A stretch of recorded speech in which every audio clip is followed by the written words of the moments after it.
Hello internet friends, I have a story here out of Florida. A 14-year-old white boy was jumped and beat up by 8 black youths on a school bus. So this story has way too many red flags for me, and if you're not familiar with fake news, it happens on both sides, even though people on the right don't want to admit that Fox News puts out fake stories just like CNN does. So let's get into the red flags here. First of all, this kid had milk poured on him. Why wasn't he sent home? And why were the kids who poured the milk on him not removed? They should have been sent home as well and suspended right at that moment. Would they have put violent youths in detention? Because pouring milk on somebody is assault, and it's absolutely not acceptable. All right, so let's move on. If you watch the video, you'll hear a really loud don't, like he's getting his head, the kid's getting his head banged under the side of the bus, and you can't see it because the girl is in the way. And when this girl is throwing her punches, they look like they're really hard, but it kind of, I don't know, does it look like it's she's an actor, the way she's throwing those punches? Because it looks like she's throwing them pretty hard, but the angle at which her arm is, it just doesn't seem quite right. It just doesn't look quite right to me. And if there's 8 youths that were beating up on this kid, why would there only be one beating up on him? And why would there only be a 21-second video?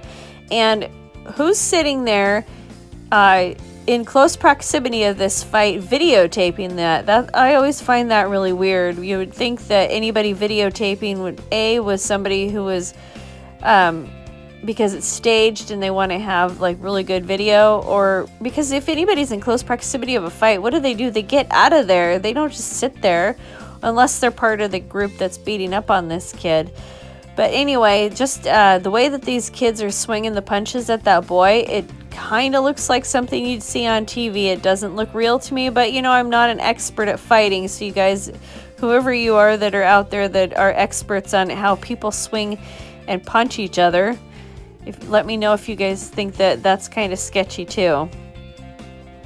And then I'm always suspicious of stories that go viral. Very suspicious of stories that go viral. We know that Covington Kid's story is a hoax. That's why it's bouncing around in the courts, and there's just some really bizarre rulings. And even the Jussie Smollett case, we know that's a hoax. And that's why there's like you watch these lawyers on YouTube and they can't figure out why there's no prosecution or whatever. All right, so now here is the high school, and here's the staff directory. Why aren't there any pictures here?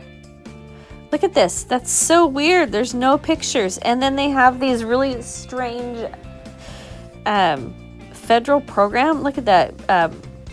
Positions. These really odd positions.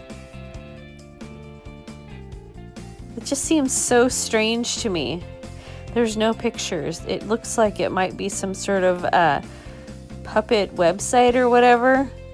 I don't know. Maybe I'm paranoid, but that's definitely a big red flag there. And here's another red flag. Here is the directory of information, and the superintendent's name is Rex L. Mitchell. Now, he's got a total of 5 positions in this directory here. He's in charge of the curriculum for the elementary and the secondary, but he is the superintendent, and then he's in charge of also reading for elementary and secondary, and then he's the superintendent on top of that. That's just so weird. The superintendent has one job. This county has 15,000 people in it, not 500. You know, in smaller counties, people do multitask, but it has 15,000 kids, or 15,000 people living in the county. So it's a large enough county. So this seems like a red flag to me. I don't want to call all of these numbers to find out if this is real or not. And then the last thing that stands out, Chris Comas? You gotta be kidding me. What kind of a name is that?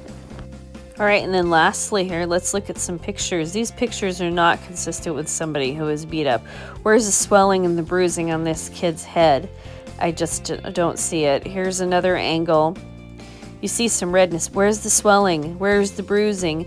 Where are the cuts in the skin?